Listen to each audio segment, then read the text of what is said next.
Welcome to another episode of the Filipino Genealogy channel. Today, we will explore the family tree of the person responsible for the Claveria decree, Governor General Don Narciso Claveria y Zaldua.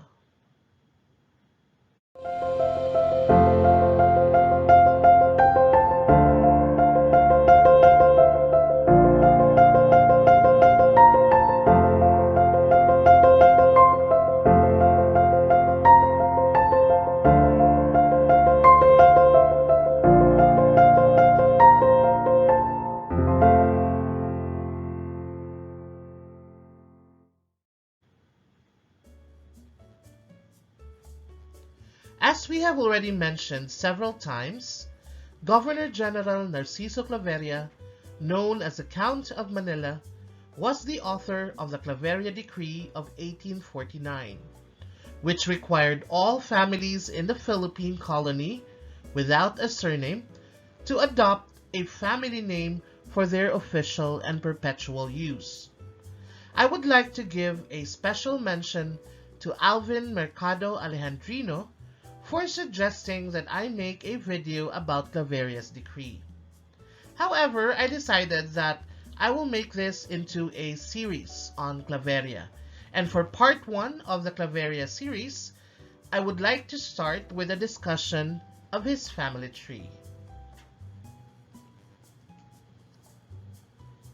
The earliest Claverias were from the Basque country of Spain. While the province was considered part of the Spanish kingdom and remains so today, it has always been seen by its inhabitants as a historical territory of the fiercely regionalistic Basques.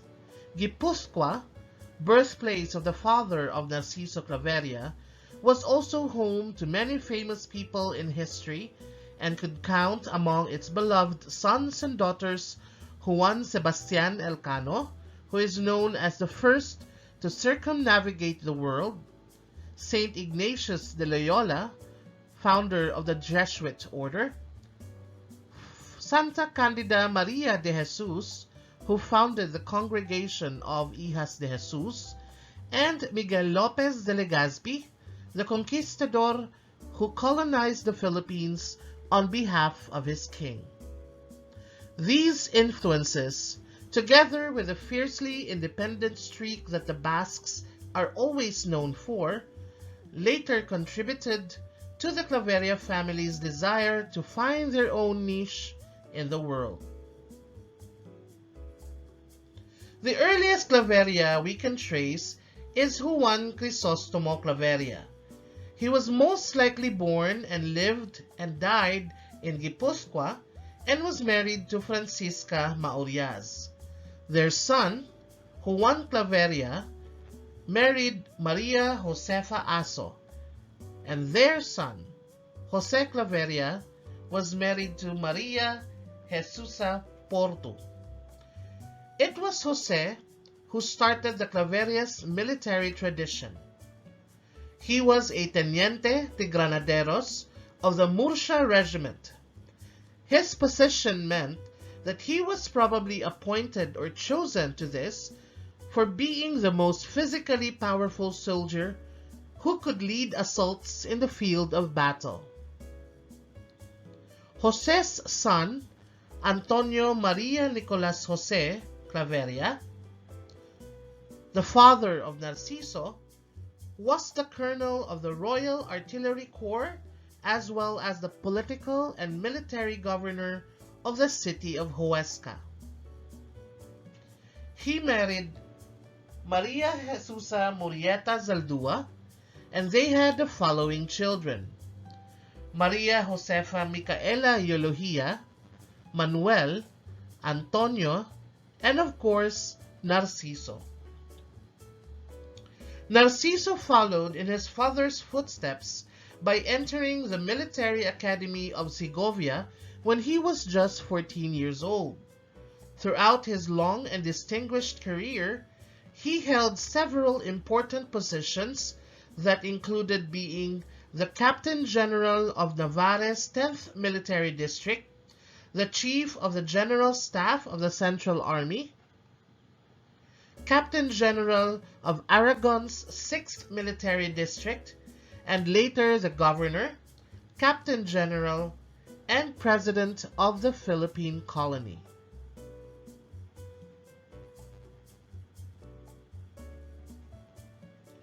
Based on most existing documents, it becomes clear that Claveria was a man who was very cultured, hardworking, courteous, and extremely honest.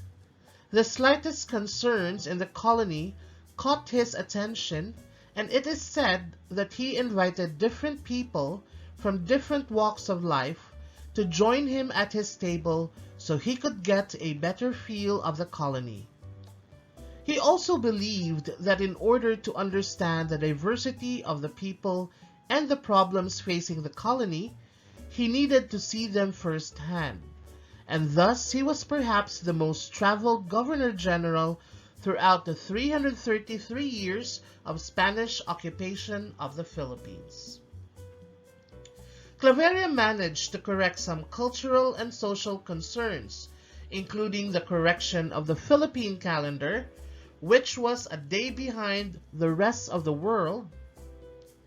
He was also, of course, known for his surname decree, which directed all Indios to adopt an official family name.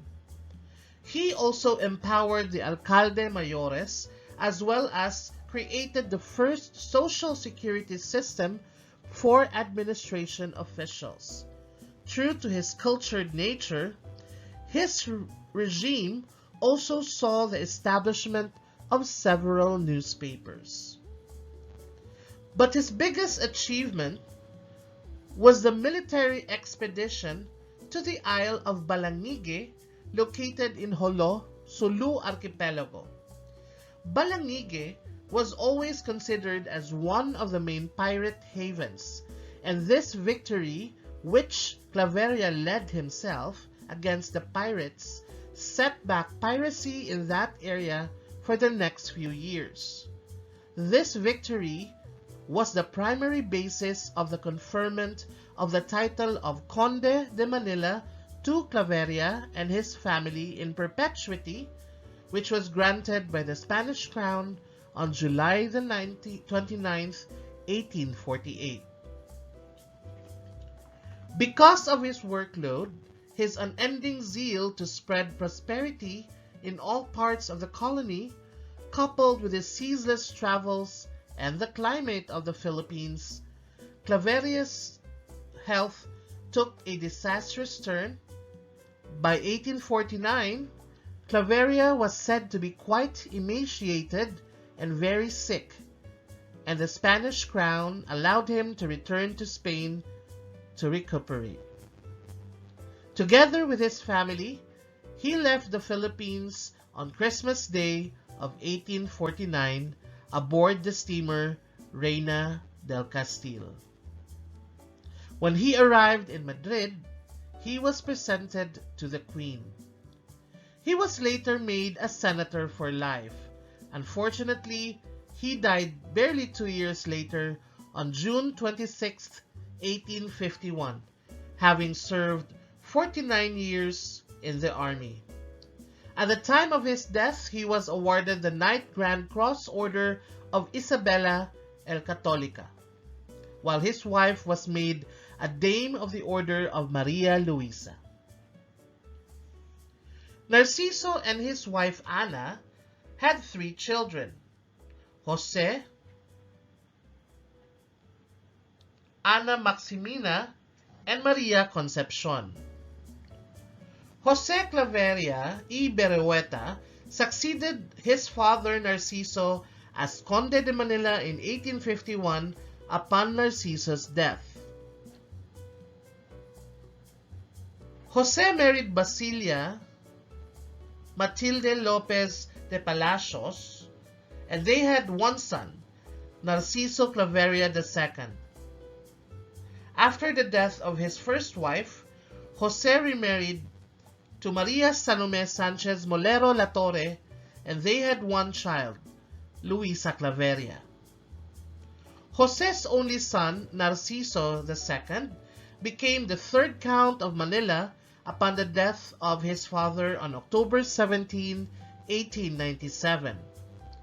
Narciso II became a famous architect, and his most famous work was the Toledo Railway Station, considered as one of the historical architectures of the early 20th century and is now considered as one of the most beautiful stations in the whole of the Spanish Peninsula.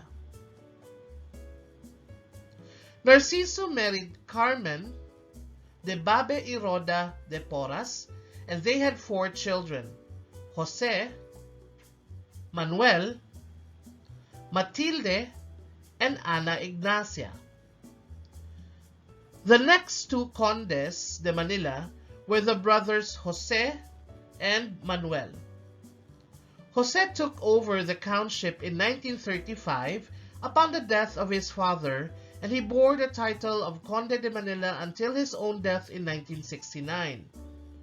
He was then succeeded by his brother Manuel, who only received the title in 1972, which he held until his death in 1998. With Manuel's death, the direct male line descent of the Countship of Manila ended. The title was then passed on to the nearest male relative of Manuel, Don Jose Roda Claveria Casinello, the son of Ana Ignacia de Claveria, and Camilo de Roda, an engineer whose family is also of the Spanish nobility. Don Jose still holds the title of Count of Manila to this very day. So that is the family tree of Narciso Claveria and his descendants, the Condes de Manila. Watch out for part 2 of the Narciso Claveria series next week. Thank you again for watching another episode of the Filipino Genealogy channel, and we hope that you learned something new today. Stay safe always, and goodbye.